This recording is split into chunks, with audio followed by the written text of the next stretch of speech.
When a new budget phone drops, I usually know what to expect. But after spending some time with Hot 70, there's some few things that genuinely caught me off guard.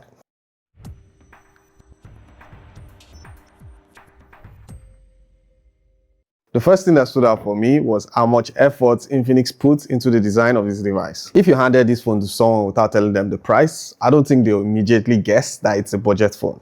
It's slim, it's comfortable to hold, and doesn't have that chunky budget feel a lot of phones in this category has. And the price is interesting too. At around $189,700, you can get the 4GB variant and 128 storage. At $299,700, you can get the 6GB variant and 256GB storage. I personally advise you go for the 6GB variant if your budget allows you. That extra RAM will be helpful for a smoother device. Another detail I like is the active halo ring below the main camera. It's a subtle touch, but it gives the phone a bit more personality. It lights up for notifications, incoming call, charging, and other activity. It makes the device feel more premium than you expect. You also get a dedicated one-tap button for AI, which gives you quick access to AI features without you digging through the menu. You can also customize it to have access to other settings. You can do long press or you can do a single press. The Hot 70 comes in various colors. The version I have here is thermal orange. It's very interesting. Under cold temperature, it becomes dark orange. Under heat, it becomes light orange.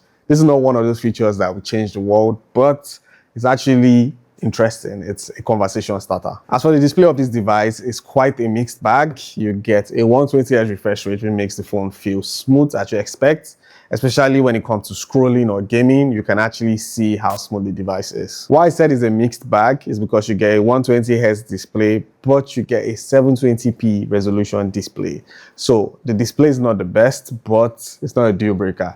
You can understand how good this phone is, so you have to know Infinix has to have cut some corners to actually make the phone a perfect device. Moving on to performance, the Hot 70 is powered by the Helio G100 Ultimate. For a budget phone, it's a pretty capable chipset. Day-to-day tasks like WhatsApp, Instagram, TikTok, browsing, light gaming, using the device non-stop all day goes smooth without lag. The version I have here is the 6GB 256GB storage, which should be more than enough for most people. There's enough space, but if you need more storage, you can also use a micro SD because it has a micro SD slot. In terms of benchmark score, the G100 Ultimate scores about 380 to 420K, which puts this device around one of the best devices in the price category. What actually impressed me about this device is the software commitment. Infinix promises up to 3 major Android updates, which is quite cool for the price. Devices around this price actually don't give you any assurance of software updates. The only one I know close to this is Samsung, and Samsung gives you 6 years of software update.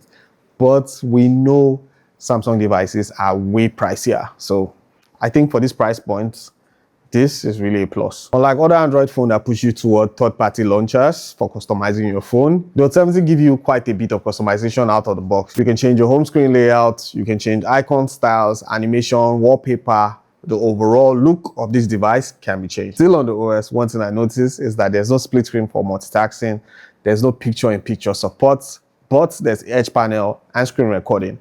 And that's a lot for a phone in this price point. And at the same time, I think people looking for devices in this price point are not really looking for picture-in-picture or split screen. Personally, I can't remember the last time I used split screen and I use a high-end device. Now, AI features are where Infinix is clearly trying to give extra value on this device. You get AI tools like image eraser for removing unwanted objects on your photos. You get AI call translation for real-time language translation during calls. You get AI summary that can summarize your notes. You get a bunch, about 11 AI features on this device. And I can say there's no device in this price point that gives you this much AI features. Now, if you're buying this phone purely for gaming or raw performance, there are stronger options out there, but they come with a hefty price tag.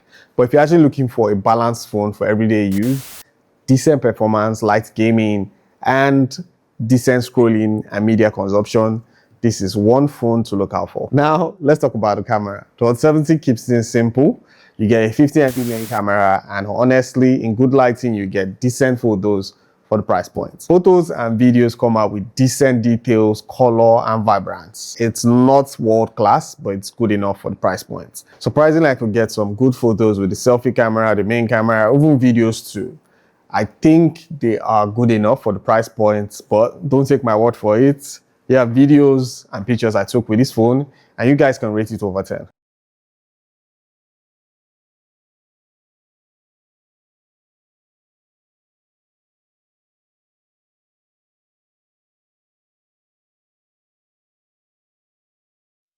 Another thing I noticed is that the phone shoots up to 2K, front and back camera, which is actually cool. Most phones in this price point actually stop at 1080p. Moving on to audio, the Hot 70 scores an easy point with this one. It comes with stereo speakers, which are loud. They are not the loudest, but they're loud enough. Most phones in this price point come with mono speakers, and we all know mono speakers are not good for gaming and they're not the loudest. There's no 3.5mm jack, but you get a USB-C wired headphone jack in the box, which you can use to listen to music, and it's pretty loud. For security, Hot 70 comes with a side-mounted fingerprint scanner built into the power button, which is exactly what I would expect for a phone in this price point. Yes, we all love the in-display fingerprint sensor, but we know phones in this price point never has that. Now, in terms of the side-mounted fingerprint sensor, I tested it. It's fast and very reliable, which is all we want from a device. So if you're expecting an in-display sensor for this price point, I'm sorry, you'll be disappointed. Now let's talk about the battery. The battery is one of the biggest strengths of this device. It comes with a 6000 mAh battery. An average person can use this phone for 2 days at least. If you're a heavy user, at least a day. Those of you that play games a lot, this is one device to look out for. You also get 45 watts fast charging, which can top up the device in no time. And there's also reverse wire charging. At 10 watts, you can use it to charge your buds, another device, or maybe your watch. Now, for my conclusion, we have to ask that big question. Should you buy the Hot 70? I would say yes. I think this is a well-rounded package, amazing design, 120Hz display, 6000 mAh battery, stereo speaker, AI features, software updates. They are a lot. You can't actually ignore that this device is giving a lot for the price point. Now, there's only one complaint I have about this device, which is a 720p display. But there is no device in this price point that has all these features and have a better display. When it comes to making smartphones, they must be a compromise. And I think 720 display isn't a bad compromise. If they didn't put AI on this phone, it would be a big deal. If the camera was very, very bad, it would be a big deal. If it was hanging, that's a chipset, it would be a big deal. If the refresh rate was like 90, you would notice it. So I think 720p display is not all bad. Anyways, what do you guys think about my review? What do you think about the Hot 70? Would you buy this device? Let me know in the comments. Let's have a conversation. And I'll see you guys in the next one.